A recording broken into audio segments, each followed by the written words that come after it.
Welcome back to Sports Forces. Your host, Sabotage. Pinkies up, ladies and gentlemen. Or pinkies are up now.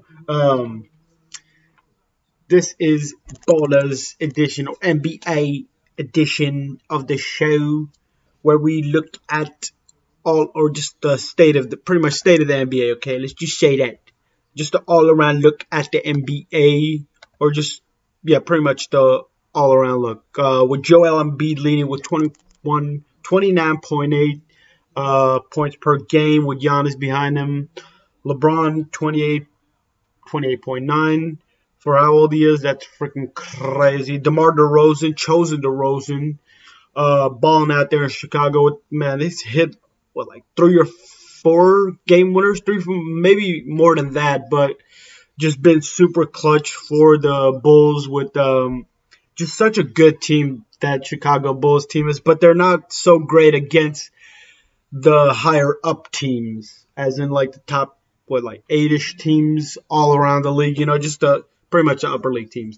But maybe that helps in the in the long run, as in the playoffs. Maybe that helps them somewhat get better.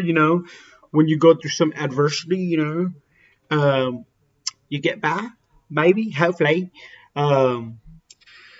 Rebound per game, Rudy Gobert, Jokovic, Damon Sabonis, Clint Capella, Nikola Vucevic, which is somewhat of a shock. I didn't think he'd be in that tops, but he is technically a center for the Chicago Bulls. Chris Paul with 10.7 assists per game. James Harden with 10.3, which is somewhat crazy for the amount of games. Maybe that goes into the fact that he's when the numbers aren't that great, sometimes the numbers actually look better. Somewhat, if you understand what I'm saying. DeJounte Murray, man, this boy has been balling. I had a lot of somewhat good things to say about him last year. I don't think a lot of people realize how good he was last year, or I guess he did have the injury, so people didn't think he was ever going to be as good as he is right now. Luka Doncic in that assist area as well with 8.8. Murray is also in that steal category, which is pretty good. I mean, if he levels it up, who knows? Could you see a MVP situation going on? I don't know about that. That's going a little bit out there with so much other good players like Luka being out there, LaMelo,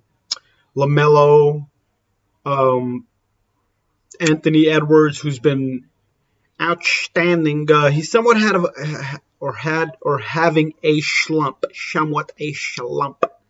Who knows if Zion ever comes back or decides, he's I guess they're saying he should lose some weight and all. See, those are top 3 guys that could easily be MVP candidates. But then you still got Joel, who isn't old at all. Trae Young. You got, I don't know if LeBron's is going to be in that MVP category next year, but we're talking about the status of this year. So let's go ahead and get past the stats and all that other good stuff. But right now, it is looking like the Joel might get the MVP, but then again, Nikola is actually. I thought I had seen somewhere it said he was considered a favorite, which makes a good amount of sense since he is second in rebounds per game as well as in first in points per game. Since Joel has James Harden as well, I don't know, his points might go down a little bit or it could go up. It's all over the place, The Sixers actually got a lot of point getters or point scorers with Maxey also. And one player that's kind of dropped off is Shake Milton. Shake and Bake Milton. I don't know what the frick has been going on with him, but I wouldn't be surprised if he picks it back up during a playoff or during the run they're going to have. Probably going to be, right now you don't even know who's going to freaking, there's not really a favorite, but these 2 last games for the 76ers have kind of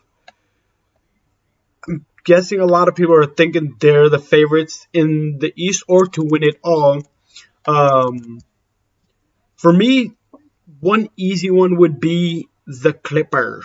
If their two top guys were there for at least half the season, but they're not. Paul George still hasn't, or I haven't heard that he still has gotten his injury. I think it was a elbow. I think it was elbow. I think he's waiting to see if they make the playoffs, which they're in that position. They're actually really good, even without them, with Nikki B and Terrence Mann. I expected way more from Terrence Mann, but he's been pretty good actually. Still pretty good, second year player. Amir Coffey stepped it up. Jackson's just all around good, pretty much really good point guard leader. Other situations for the Clippers, I mean, they obviously got Tyers Lue. So if they would have Kawhi and Paul George, that would be awesome for them. And I think they'd be in that top 3 position, and one of those other teams would probably drop in that area because obviously a couple of those teams would have a couple more losses and they'd have a couple more wins with Paulie G and Leonard. You know what I'm saying? But nobody really knows what the situation is since Kawhi messed up his knee. I don't know if it's been a year yet, but yeah. As everybody knows, the Lakers haven't been really great. Timberwolves have been awesome, and they're one of those teams that got so much depth on their team. I'm telling you, they got depth everywhere, and they're all pretty young. I think they had a back-to-back against the Warriors, and they won. I'm sure they won both. I don't know if it was home and home or both at home or home and away. I think that's how it usually. I mean, when they made these back to backs, should be home and away, but that was all because of the COVID. Losing my breath right here. But all of that COVID related stuff. Jazz surprisingly still stayed at that top 4 spot, even with Donnie Boy being out. Donnie Boy, and Mikey, Donnie and Mikey both being out. I mean, Mikey's just all. Conley's just always he's been injury, but I get for a long time. He's been injured or injury prone for a long time, but when he's on the field, he's killing it. You still got JC Jelton Clout, fashion icon out there, balling up whenever he has the opportunity to ball up, and then you got the Grizzlies, which is such a crazy team. Jaws just been brazy out there. Was like a couple days ago he put up 52 or something. Was it 52? I don't know if it was 52. It was either close to 52. But Jaws just been killing it. I mean, I'm trying to keep it short, so I didn't say enough about the East. Actually, I kind of went straight to the West. Other than this, talking about the 76ers, the Bulls. I didn't even talk too much about the Cavs, the Heat, the Raptors. I mean. That's crazy that the Raptors are ahead of the Hornets, but the Raptors, a good team. Sabotage out. That'll be it for today. I'll probably be doing much more since the playoffs are coming. Ladies and gentlemen, the playoffs are coming. Sabotage.